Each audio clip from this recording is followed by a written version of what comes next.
Happy solstice, good people. Solstice 2025. Let's look at the place.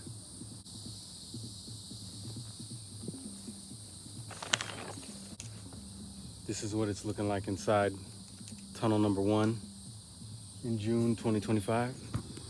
Turmeric in the ground, it's ready to go. Tomatoes are up on the trellis. As you can see, to everybody who supports us on Patreon, we are super grateful to be able to get all these plants in, to get all this structure up, to keep everything nice in the houses. Your support is amazing and we give thanks for y'all. This is the Solstice Tour, the Solstice Tour 2025 on the east side of the farm, field 2, the second area that we opened up, where we had tarped everything, grown all types of squashes in here last season, and then a bunch of cabbages and different things, onions and garlic and leeks down here. And now look at that, right there is that turmeric, another line of turmeric that's just sprouting out from transplants, and it goes along that first line of turmeric along the house. This area has the corn, multicolored sweet corn, the Seminole pumpkins, and some butternut squash. We rolled out the planting paper underneath the squash mounds, broad forked these beds here for the corn, and we got it in on some good moons on these first ones, and you can see we got sproutage. Arugula in June along with basil like you wouldn't believe, and these eggplants just starting to grab a hold of that trellis system and grow up. And back there in the back where we came in on the beginning is cucumber, fennel flowers, and lamb's quarter standing tall. All right, so this is the southeast corner of the farm. Looking from the southeast corner, you can see all the hibiscus that are getting ready to do their thing. Look at that. All that is sorrel, Jamaican sorrel, Caribbean sorrel, makes that amazing hibiscus Jamaica drink. And you see all that white? All of that is buckwheat. Buckwheat that we're going to mow down, use as a cover crop, and plant ashwagandha. When we put that ashwagandha in, we'll leave it until we can harvest the root, like we have done for about 4 seasons now. Buckwheat is one of the most biodiverse habitats during the day. This place is full of pollinators. And then if you step over here, these are all black peanuts. Black peanuts, we saved the seed from last year. We still got it. And here they are. We weeded them once. They're gonna need another one, but we're gonna let them fight it out. Let them fight it out. This place is wild. We've gotten a lot of rain in Georgia down here on the 33rd parallel. Tomatoes are up on the trellises. They got fruit, got okra popping, beans flowering.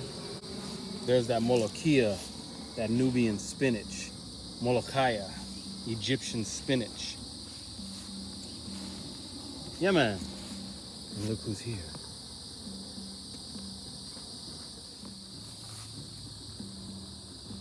Yeah, man.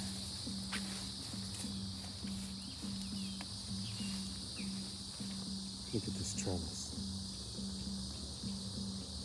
We've already harvested a lot of beans off of here, and the second group is coming in,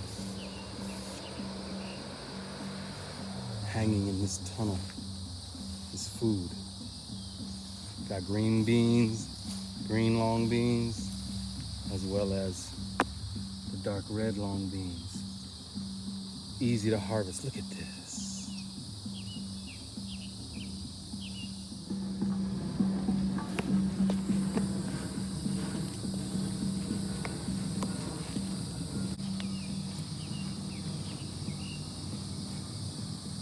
That's the pepper zone. There's that compost that smells so strong. We layer it with mushroom material left over from growing edible mushrooms. Gets layered on top of all the green waste from the farm. This thing gets hot, it smells strong, and they finish up quick. Field 1, still under cultivation.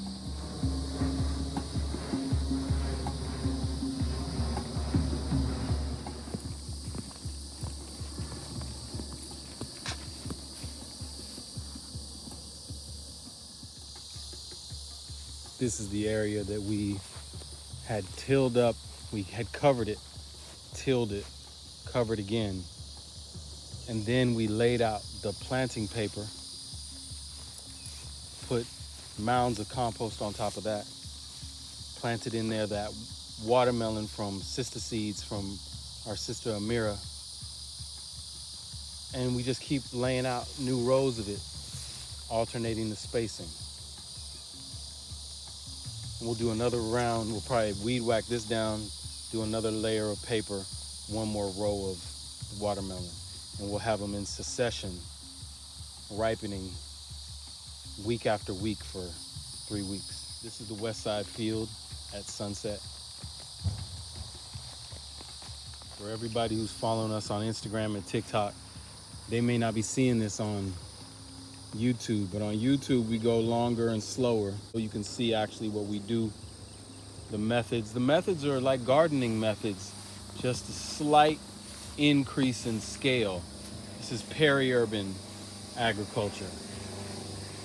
So this is peri-urban agriculture 2025, South Fulton, Georgia, on the, not the equinox, on the solstice. This is inside of one of our grow tunnels that does not have a shade tunnel with no shade cloth. We grow cucumbers, peppers, eggplants, squash, onions, herbs, fennel. Yeah, it's full.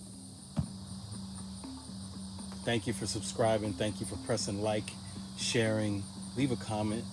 If you like these methods, you think this place is beautiful, our production is high, biodiversity is expansive, plant partnerships, interdependence, network systems. We've tarped this area because we tilled it and made some beds, and then everything sprouted because we had never covered this area. So now we're covering it to get ready to plant in sweet potatoes.